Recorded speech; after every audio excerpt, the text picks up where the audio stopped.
ওকে, so আজকে আমরা আলোচনা করব বাকিগুলো। আমরা গতকাল বা এর আগের ভিডিওতে আলোচনা করেছিলাম প্লাগইন নিয়ে, প্লাগইন পর্যন্ত। So, আজকে আলোচনা করব হচ্ছে ইউজার নিয়ে। হ্যাঁ, সো আমরা যদি ইউজারে ক্লিক করি, এখানে অলরেডি যে ইউজারটা ক্রিয়েট করা আছে, অর্থাৎ যে ইউজারের মাধ্যমে আমি কাজ করতেছি, এটা অলরেডি দেওয়া আছে এই জায়গায়, যে বিজনেস 123 একটা ইমেল দেওয়া আছে এবং এটা রুলস হচ্ছে অ্যাডমিনিস্ট্রেটর। হ্যাঁ, এখানে অনেকগুলো রুলস থাকে। সাপোজ ধরুন আমরা এখান থেকে ক্লিক করতে পারি বা এখান থেকে ক্লিক করতে পারি। অ্যাড নিউ ইউজারে ক্লিক করলাম, ক্লিক করলে আপনাকে যেটা বলে রিকোয়ার্ড, আপনাকে একটা ইউজার নেম অবশ্যই দিতে হবে। তো সাপোজ আমি দিলাম সায়েম আহমেদ। ওকে, দিয়ে এখানে ইমেল অবশ্যই আপনাকে একটা দিতে হবে। আমি অলরেডি যে ইমেল দিয়েছেন ওই ইমেলটা দ্বিতীয়বার দিতে পারবেন, নতুন একটা ইমেল দিতে হবে। ওকে, ধরুন যে আমি এটা নতুন একটা ইমেল এখানে দিয়ে দিলাম। বাকিগুলো লাগবে না, আপনাকে অবশ্যই পাসওয়ার্ড দিতে হবে, পাসওয়ার্ডটা অবশ্যই মনে রাখতে হবে। ঠিক আছে, ধরুন যে আমি পাসওয়ার্ডটা একটা সহজ পাসওয়ার্ডে দিলাম। হ্যাঁ, দেওয়ার পর আপনাকে কি করতে হবে, এই যে এখানে এটা লাগবে না। হ্যাঁ, আপনাকে এখানে কি করতে হবে, এই যে সাবস্ক্রাইব, এখানে অনেকগুলো অপশন আছে রুলস হিসাবে, ভালোভাবে দেখেন। Subscriber, contributor, author, editor, administrator. Subscribe মানে হচ্ছে যে একটা এই ইউজার দিয়ে, যারা আসলে যে ইউজারটা আপনি ক্রিয়েট করতেছি আমরা, এইটা দিয়ে যখন কেউ লগ ইন করতে যাবে, সে শুধুমাত্র ভিউ করতে পারবে, আর কিছুই করতে পারবে না। ঠিক আছে, ওয়েবসাইটে ঢুকে। তারপর কন্ট্রিবিউট মানে সে সামান্য কিছু কাজ করতে পারবে, খুব বেশি কাজ করতে পারবে না। হুম, তারপর হচ্ছে যে সাপোজ ধরুন যে সে কি অপশন পাবে। হ্যাঁ, আমি প্র্যাকটিক্যালি দেখি আমরা। চলুন, যখন কন্ট্রিবিউট হিসাবে আমি ওপেন করলাম, এটা মনে রাখলাম আমরা, অ্যাড এ ইউজার হিসেবে ঢুকলাম। ওকে, ফাইন। সো আমরা যদি এখন এখানে নতুন একটা ট্যাব ওপেন করে ঢুকি, সাপোজ ধরুন যে আমরা এখানে অ্যাডমিন সহকারে আপনি কপি করলাম, কপি করে মোডিতে গিয়ে আমরা এখানে যদি আমরা এখানে ইউজার পাসওয়ার্ড দেই সায়েম আহমেদ এবং দেই সায়েম দেই, তাহলে দেখুন আমি একজন কি হতে পারবো, যদি আমি সাবস্ক্রাইবার হিসেবে ঢুকি, প্রবেশ করে শুধুমাত্র এই জিনিসগুলো আমরা পারবো। হ্যাঁ, পোস্ট দিতে পারবো আমি, পোস্ট দেওয়ার অ্যালাউ করতেছে আমাকে। তারপর হচ্ছে যে কমেন্টগুলো দেখতে পারবো। তারপরে টেমপ্লেটগুলো দেখতে পারবো। এলিমেন্টারে যে এলিমেন্টারে যে অপশন আছে, প্রোফাইলের মধ্যে আমি দেখতে পারবো, আমার প্রোফাইলটা আমি দেখতে পারবো। টুলসের মধ্যে গেলে কিছুই করতে পারবো না, অর্থাৎ এই সামান্য কিছু অপশন আমরা পারবো। এখন ধরুন যে আমরা কি করলাম, তাকে একটু অ্যালাউ বাড়াই দিলাম। ধরুন যেখানে ক্লিক করে তা এখানে অপশন থাকার কথা, এই জায়গায় এই যে কন্ট্রিবিউটর, কন্ট্রিবিউট করার কারণে আমরা এই অপশনগুলো পাইছি। যদি ধরুন যে সাবস্ক্রাইব করে অপশন দিয়ে দিই, সাবস্ক্রাইব করে যদি আমি এখানে আপডেট দিই, তাহলে কি হয় আমরা একটু দেখি প্র্যাকটিক্যালি। ওকে,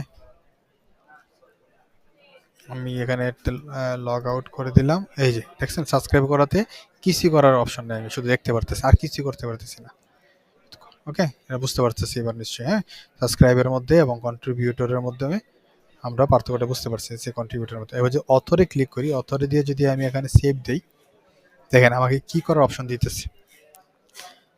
রিলোড দিই, এই যে আমাকে অপশন দিয়েছে। এগুলো কেন বুঝবো, ধরুন যে আপনি নতুন একজন ব্যক্তিকে আপনার এই ওয়েবসাইটের অ্যাক্সেস দিবেন, তো তাকে কি কাজ করা অ্যালাউ করবেন, আপনি ওই অনুযায়ী তাকে এখানে রুলটা সেট করে দিবেন। ওকে, ধরুন যে পোস্ট করতে পারতেছি, আমি মিডিয়াগুলো দেখতে পারতেছি বা মিডিয়াতে আপলোড দিতে পারবো, আমি টেমপ্লেট দেখতে পারবো, এটা তারপর হচ্ছে প্রোফাইল দেখতে পারবো। টুলসে গেলে কিছু করতে পারবো না।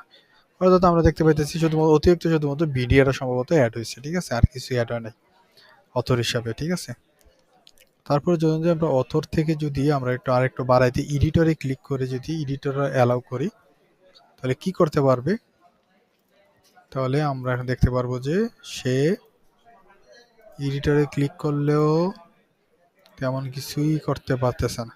আচ্ছা, নতুন একটা জিনিস অ্যাড হয়েছে যে পেজ, সে পেজ ক্রিয়েট করতে পারবে, পেজ নিয়ে কাজ করতে পারবে। ঠিক আছে, এর আগে পেজ অপশনটা ছিল না।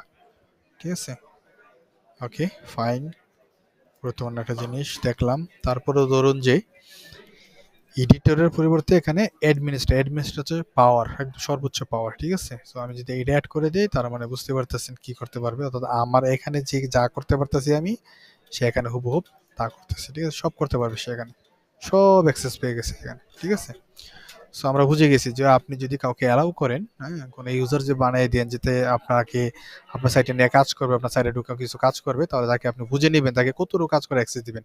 যতটুকু অ্যাক্সেস দিবেন অনুযায়ী তাকে কি করবেন? ওই অ্যাক্সেসটা দিয়ে দিবেন। ঠিক আছে? সো এইভাবে আমরা কি করতে পারি? হ্যাঁ, আমরা একটা ইউজার ক্রিয়েট করে নিতে পারি খুব ইজিলি এখানে। ঠিক আছে? ফাইন। ইউজারের আপনি চাইলে ইমেজ এড করতে পারেন যাতে এখানে ইমেজ শো করে। ঠিক আছে? খুব গুরুত্বপূর্ণ না, তারপর আপনারা চাইলে অ্যাড করে নিতে পারেন। ওকে, তারপর আসুন টুলে যদি ক্লিক করি, এটা আরেকটা গুরুত্বপূর্ণ একটা অংশ। যে টুল এখানে কিছু দেখাচ্ছে না, যদি আমি টুলসের নিচে ইম্পোর্ট দেই, এখানে হচ্ছে যে আপনি অনেক কিছু ইম্পোর্ট করতে পারেন। অর্থাৎ আপনি যদি চান অন্য জায়গা থেকে কোনো কিছু ইম্পোর্ট করে আপনার এখানে ওয়েবসাইটে শো করাবেন, হ্যাঁ, চাইলে সেখানে আপনি এগুলো ইউজ করতে পারেন। ঠিক আছে? আমরা এগুলো দেখাবো। এখানে বেশি তেমন একটা কাজে লাগবে না, এগুলা সচরাচর কাজ লাগে না। ধরুন যে আপনি কোনো একটা ক্যাটাগরি, ট্যাগ, হ্যাঁ, বিশেষ করে আপনার এই জিনিসটা কাজে লাগবে। হ্যাঁ, ওয়ার্ডপ্রেস ইনস্টল, যে এখানে পোস্ট, ধরুন অন্য কোনো একটা ওয়েবসাইট আছে, সেখানে কিছু আপনার পোস্ট কি করলেন, এক্সপোর্ট করলেন, এক্সপোর্ট করে এনে এখানে ডাইরেক্ট আপনি ইম্পোর্ট করে দিলে আপনাকে নতুন করে পোস্টগুলো ক্রিয়েট করতে হবে না, ম্যানুয়ালি সরাসরি শো করবে। ঠিক আছে? তো এটার জন্য তেমন কিছু না, জাস্ট এখানে ইনস্টল দিবেন। ইনস্টল দেওয়ার পর আপনি অপশনগুলো পেয়ে যাবেন। ঠিক আছে? ইনস্টল দিয়ে আপনি অপশনগুলো পেয়ে যাবেন। ধরুন যে সাপোজ আমি প্র্যাকটিক্যালি দেখাই, অন্য একটা ওয়েবসাইটে আমি যদি ঢুকি,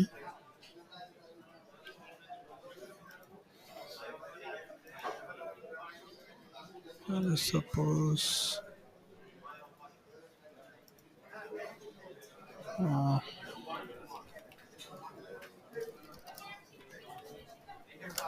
এই ওয়েবসাইটে যদি আমি ঢুকি,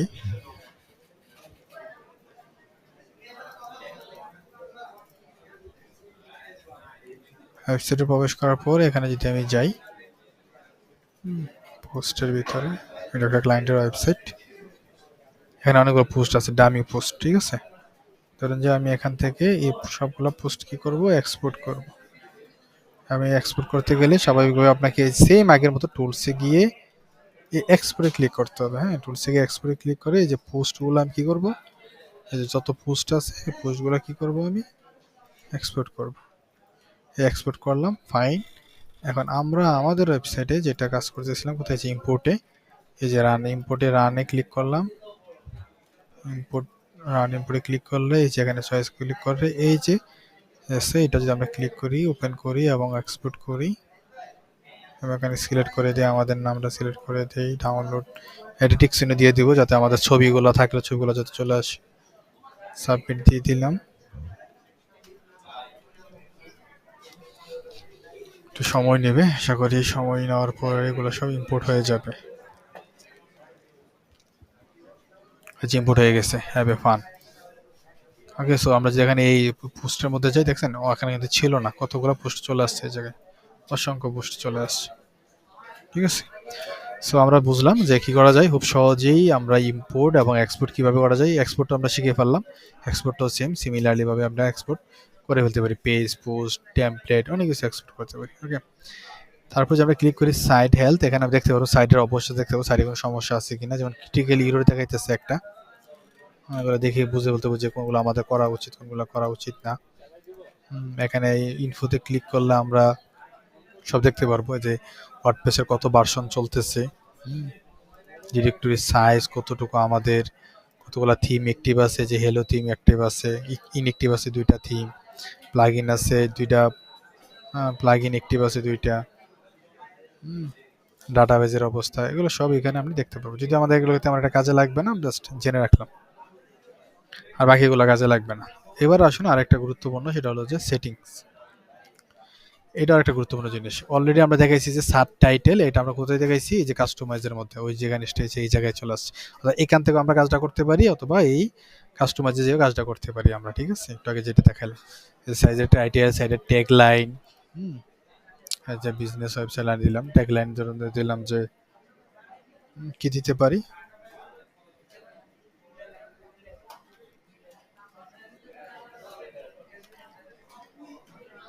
টেকিং ইউর স্মার্ট সলিউশন, এটা দিয়ে দিলাম। ওকে, তারপর আমরা সাইড আইকন দিতে পারি। হ্যাঁ, সাইড আইকনটা কি কাজে লাগে? সাইড আইকনটা হচ্ছে এখানে দেখুন একটা ফেভ আইকন দেখা যাচ্ছে, ঠিক আছে? এই যে এখানে হচ্ছে এটা জ্যাম্পের একটা ফেভ আইকন দেখা যাচ্ছে, ঠিক আছে? আমরা চাইলে এখানে ফেভ আইকনটা চেঞ্জ করে বলতে পারি। এখানে যে আইকনে ক্লিক করি, ক্লিক করে ধরে সাপোজ এটাকে ক্লিক করি, এখানে আপনি যে কোনো একটা ইমেজ নিতে পারেন, নিয়ে সিলেক্ট করে দিলে এখানে সিলেক্ট করে দিলাম। এই যে দেখুন কিভাবে শো করতেছে, এরকম শো করবে, ঠিক আছে? চমৎকার না? এটা প্রত্যেকটা সাইডে একটা আইডেন্টিটি বহন করে, ঠিক আছে? ফেভ আইকন বলে। ক্লিক ক্রপ করলাম, ডামি কন্টেন্ট জেনারেট সামথিং সমস্যা দেখা দিচ্ছে। ধরুন যে আমরা যদি এটা করি, এটাকে একটু ছোট করে নিলাম। এই ব্যাংকটাকে দেখতে কিন্তু সুন্দর লাগতেছে না? ব্যাংকের ছবিটা দিয়ে দিলাম, ক্লিক করলাম। ওর গ্রুপ হলো সামথিং ক্লোজ সমস্যা দেখাচ্ছে। আচ্ছা ঠিক আছে, এটা আমাদের আমরা বাদ দিলাম। তবে এটা আমরা করতে পারবেন, হ্যাঁ? আপনি সম্ভবত এটা লোকাল হোস্টে করতেছি দেখে হয়তো নিতেছে না। আপনি যখন মেইন সার্ভারে করবেন এটা অটোমেটিকলি নিয়ে নেবে, কোনো সমস্যা নেই। এটা হচ্ছে কি ওয়ার্ডপ্রেস ইউআরএল, যে ইউআরএল দেখা যাচ্ছে। আপনি যখন আপনার ডোমেন, নিজস্ব কোনো ডোমেন থাকবে, হোস্টিং কিনবেন, তখন আপনি এগুলো এখানে আপনার নিজস্ব ডোমেনটা এখানে শো করবে। ওকে, ইমেলটা শো করবে। ফাইন। সো এখানে আপনি ডেট ফরম্যাটগুলো যা আছে তাই রেখে দিন, এটা সমস্যা না। তারপর রাইটিংয়ে ক্লিক করলেন, রাইটিংয়ে ক্লিক করলে হ্যাঁ, আপনি ধরুন যে ক্যাটাগরি, পোস্ট ক্যাটাগরিটা বাই ডিফল্ট কি হিসাবে থাকে? বাই ডিফল্ট আনক্যাটাগরাইজ আছে, অলরেডি পোস্ট ক্যাটাগরিটা ক্রিয়েট হয়ে গেছে। আপনি চাইলে যে কোনো একটা ক্যাটাগরি দিয়ে রাখতে পারেন, যাতে যে কোনো পোস্ট ক্রিয়েট করলে যাতে অটোমেটিকলি ওই ক্যাটাগরিটা নিয়ে নিয়ে, ঠিক আছে? এটা ফরম্যাটটা নিয়ে নিতে পারেন, ঠিক আছে? পোস্ট ফরম্যাট, বাকি যা আছে তাই, এগুলো আর কাজ ধরতে হবে না, এগুলো তো ধরার দরকার নাই, যেভাবে আছে সেভাবে রাখেন। এই রেটিং অপশনে যান, এটাও গুরুত্বপূর্ণ অপশন। আপনি এখানে চাইলে যেটা করতে পারবেন, লেটেস্ট পোস্টগুলো যত পোস্ট দিয়েছেন এই পোস্টগুলো কিন্তু আপনি এখানে শো করতেছে আমাদের ওয়েবসাইটে, হ্যাঁ, তাই না?